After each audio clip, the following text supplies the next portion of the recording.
Hi guys, welcome back to my channel.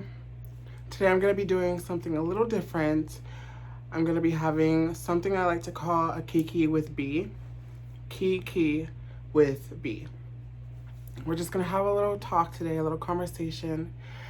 And the things that I want to talk about today are, one, my transition from male to female, and then two, my life in recovery. They kind of correlate together. So, yeah, and I just felt like today I should do something different. So, I am trans. I am a trans woman. I've been transitioning for about a total of, I think, 3 years. So, in 2013, I had lost my job at Starbucks. I worked at Starbucks for 8 years, and I lost my job due to time and attendance, which I've always had an issue with, and substance abuse. So at the time, I was using lots of substances that I shouldn't have been, or that started off as recreational, and it just took me to a place where I started doing it by myself, which in the recovery world, that's a big no-no. Or that's just the start of when doing substances by yourself is kind of like the start of when things start to mentally shift for me in my experience. It started to mentally shift for me as far as like my depression and anxiety and my rebellious side, and just wanting to find an outlet other than work, other than dance, and I found it in that dark side of the planet, to make the inside match the outside of who I wanted to be. And it became very important for me to take that step. So about maybe 3 months later, I actually went ahead and I started taking hormones. I started taking estrogen, which the pharmaceutical name for it is estradiol. So there are 3 ways to take estrogen. I think there's more than that. So you can take it in a pill form, you can take it in a cream, you can take it in a patch, and you can also do a shot that you have to do twice a month. So for me, I take an oral pill every single day. I started off with 2 milligrams, and then I'm now at 8 milligrams. So I take 4 pills a day with my estrogen. The second hormone that I'm on is called spironolactone. That started off with 50, and it's always been pretty low. I'm at 100 right now. My doctors have always told me that taking more doesn't always mean faster results. You want to stay on a good amount of hormones to maintain what you're looking for. So I'm on that. The third hormone that I didn't find until 2019 is called progesterone. Progesterone is a female hormone that already lives in the body, and it creates breast tissue. So I started taking that in June of last year, and I've been on it for a year. Now my hormones, the timeline gets a little tricky because of what went on in my life at the time. So 2013, I started taking hormones.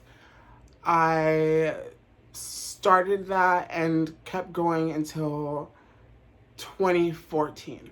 Um, my dad had passed away in 2014 on December 28th, a couple days right after Christmas. So I completely, because of the circumstances, I completely stopped taking my hormones. Now, just like with any drug, you're not supposed to just cold turkey anything. Yeah, you're not supposed to cold turkey anything, and you're supposed to talk to your doctors if you want to get off of any medication, and that's how you're supposed to do it. Now, before my transitioning, I had dibbled and dabbled in, a lot of extracurricular substances. And that's, normally what, kids do in their 20s. And so that trickled throughout like my whole, from the age of like 10 to now.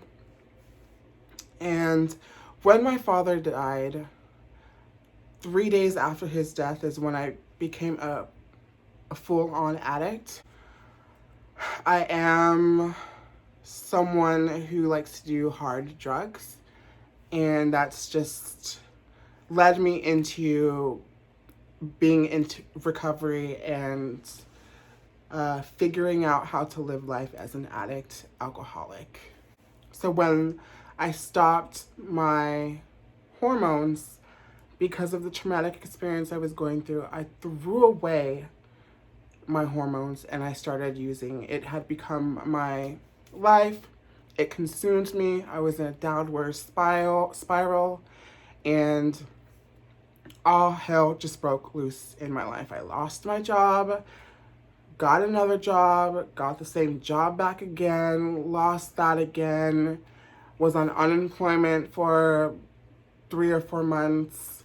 And then after 2 years of using straight without fail, I got sober. So after I got sober, I stayed sober for about 1.5 years and started working at H&M. I think everyone wants to work at H&M, and it is a great place to work, has great benefits, lots of vacation time, lots of personal time. I felt like I had hit the jackpot with this company. I always look for a company that I can work with that feels like a family setting, has good values, has good benefits for employees, treats their employees with respect, and that there's a lot of opportunities for their employees to go. And there are so many avenues that you can go with H&M. So after I got hired at H&M, I think that's when I really started to struggle more with my identity. I claimed the gender fluid part of my being. I was gender fluid. I was neither man or woman. And my thought behind that was that there is no masculine bone in my body whatsoever. It hasn't been for a very long. There is never a masculine bone in my body. And I know on the other end, yes, I feel and I am a woman. Don't get it wrong. I definitely know that in my mind and in my heart, I'm a woman, and I can do things to make the outside look a little bit more female. But I knew I was never going to be like a real woman, and that's why I claimed being gender fluid or non-binary, and that worked for me at the time. And so I just lived life being confused, having conversations with myself about who I was and where I was going and what I was doing.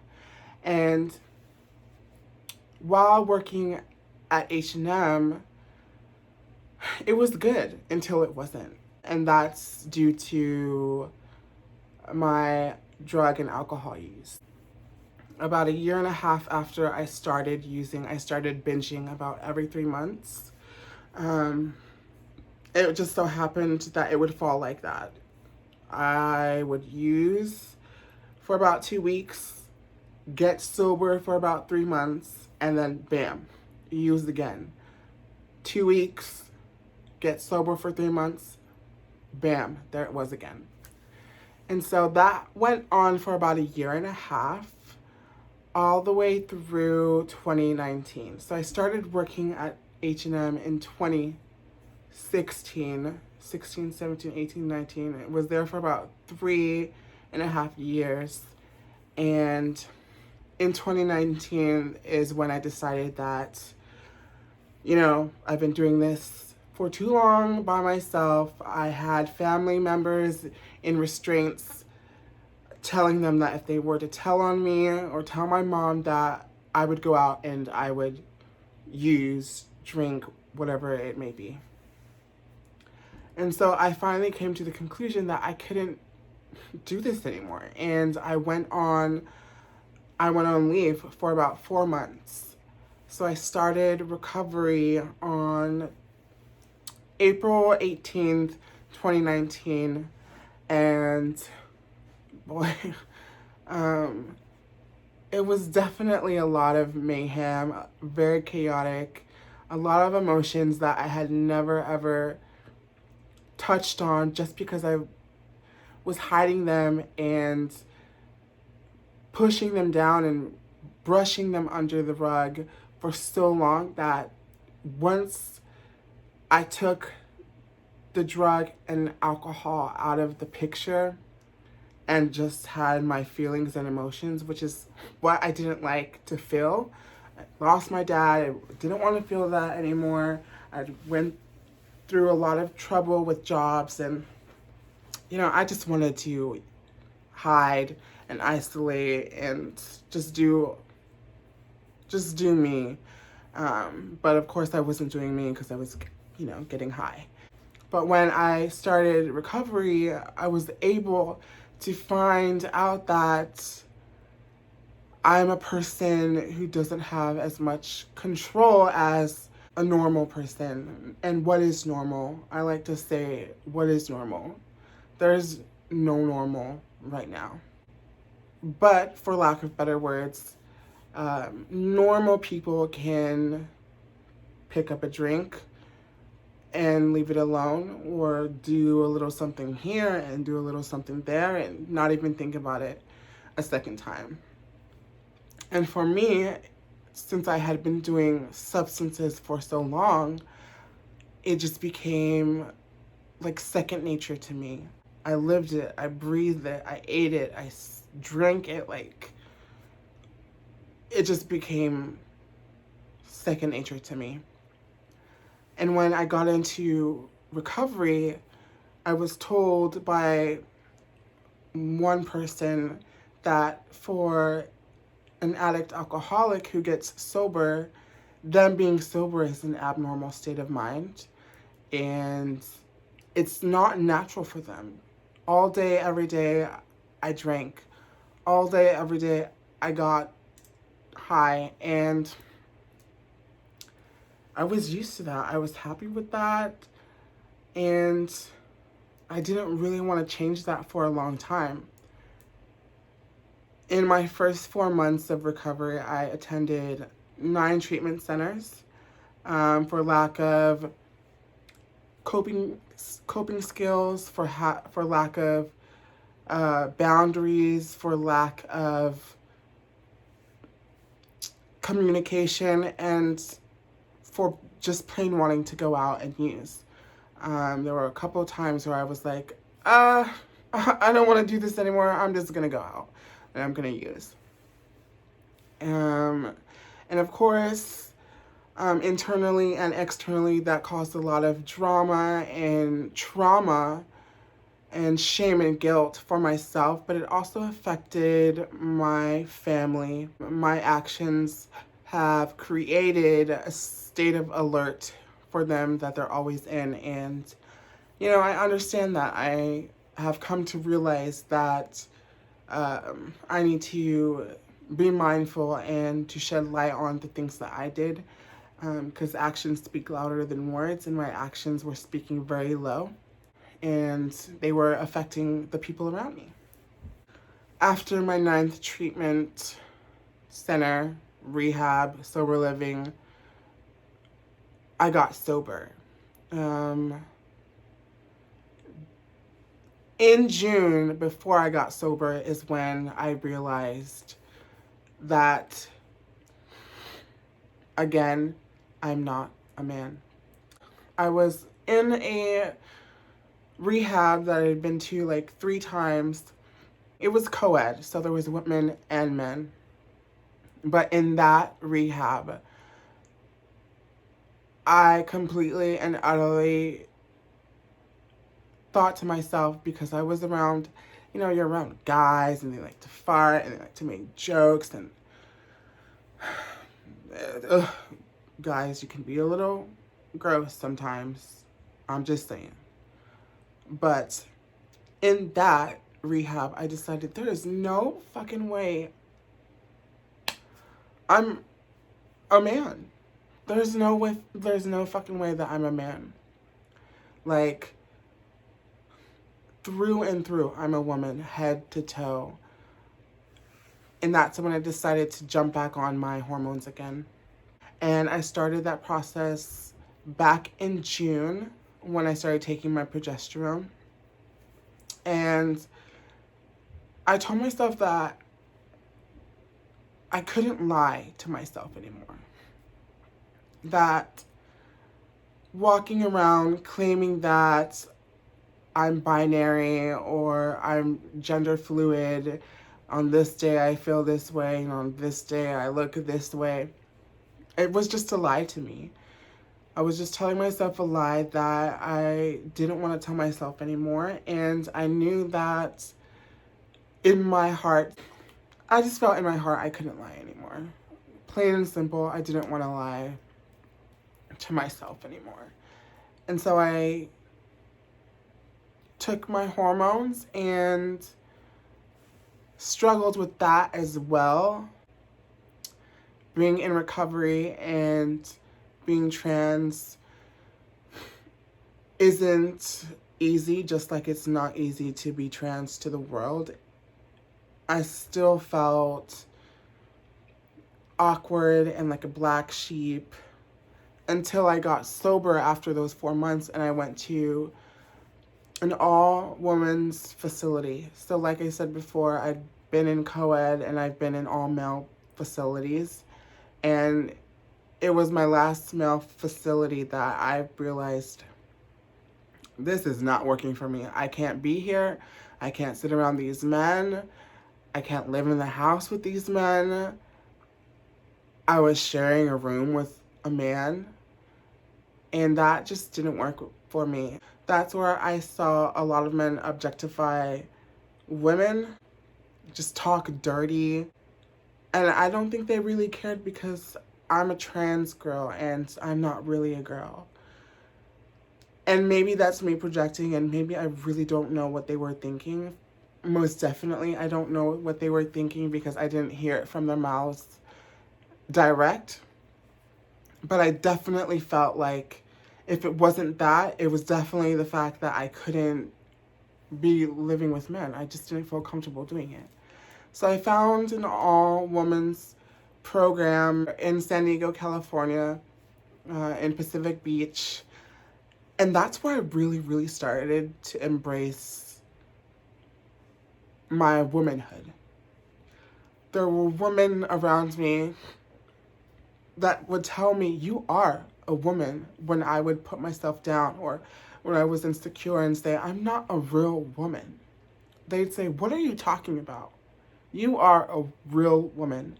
Makeup, no makeup. Stubble, no stubble. Shaved or not shaved.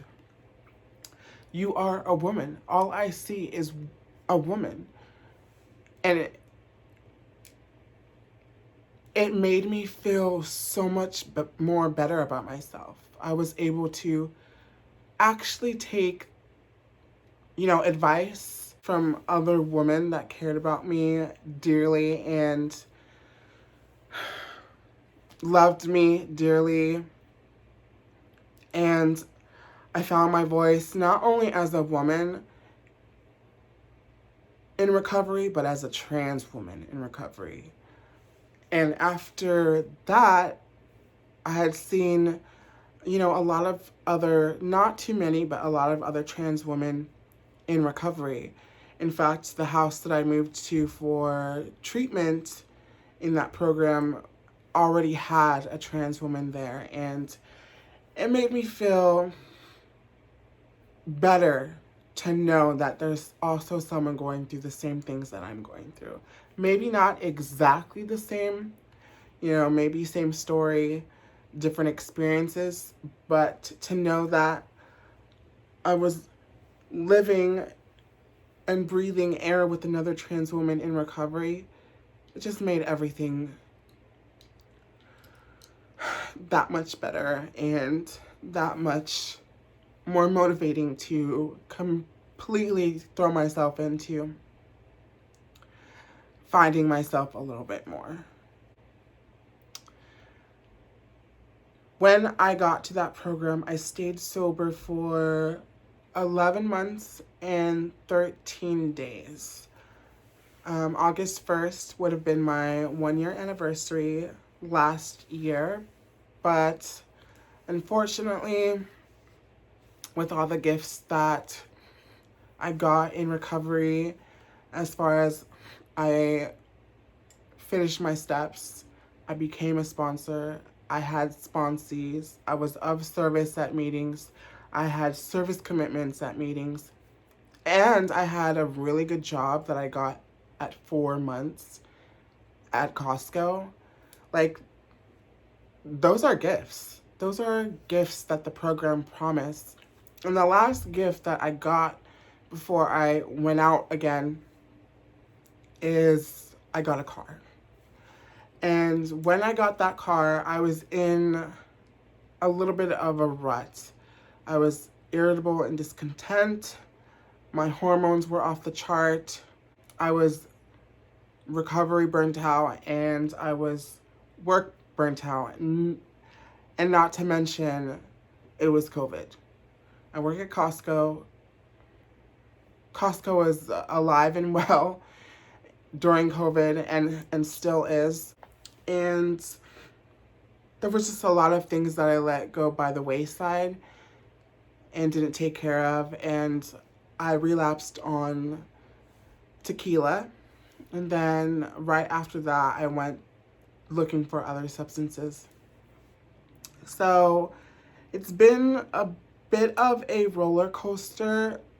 I now have 13 treatments under my belt in total. I relapsed 3 times last year, and now I'm back doing the deal. I have 67 days today of sobriety. My sobriety date is November 13th, 2020, and that's also, what is it? Friday the 13th is my sobriety date. So there's a lot of stuff that's changed this time around. I've got a good sponsor that I communicate with. I've never really communicated with a sponsor like this before, but I call her when I need something, and she calls me when she needs something or just to talk. And when I saw her on a Zoom meeting, I was just like, I have to have her as my sponsor. I wanted her as my sponsor. And I've learned how to set boundaries with my family, especially my twin brother. That's where all of my issues or my triggers lie. I'm going to school to study alcohol and drug studies. I'll be starting that in February. That's just about a week and a half away. And so that's what I'll be doing. I have goals. I have not set like expectations, but I have a strategy on how to get to those goals.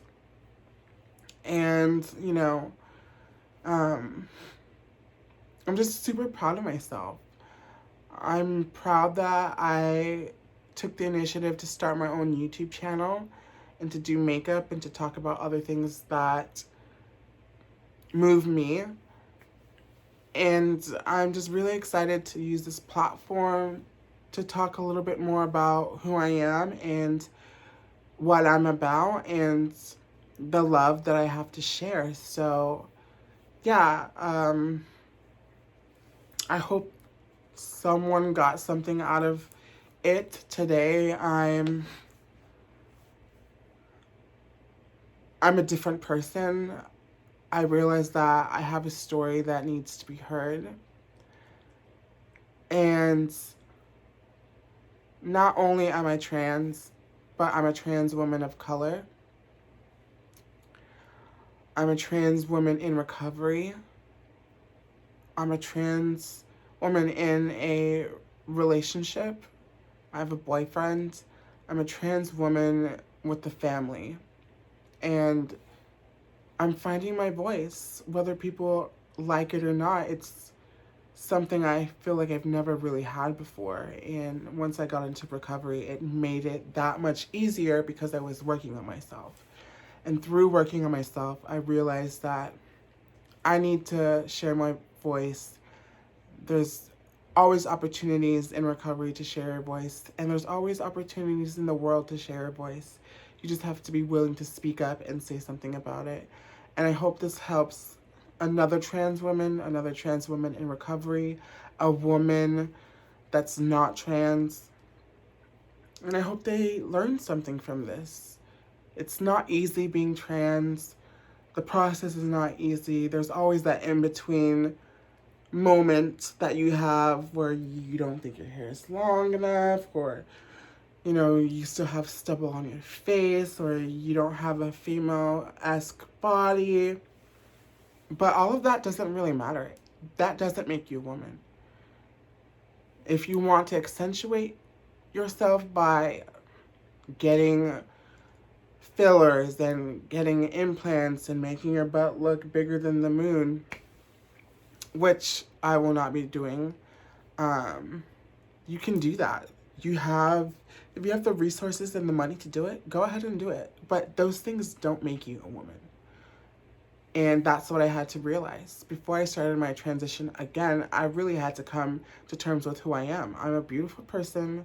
I'm perfect the way that God made me, and I'm me. So when I came to that conclusion, it just aided me into walking forward into the life that I live now. And I just can't wait for what the future has to offer.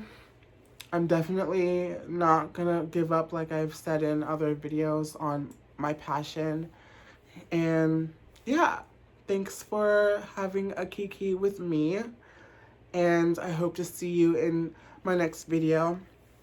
If you got something out of this, go ahead and subscribe and push the bell so that you get a notification every time that I post a video. And yeah, let's just get into life and, talk about some things. All right, guys, thank you for stopping by my channel and hope to see you again.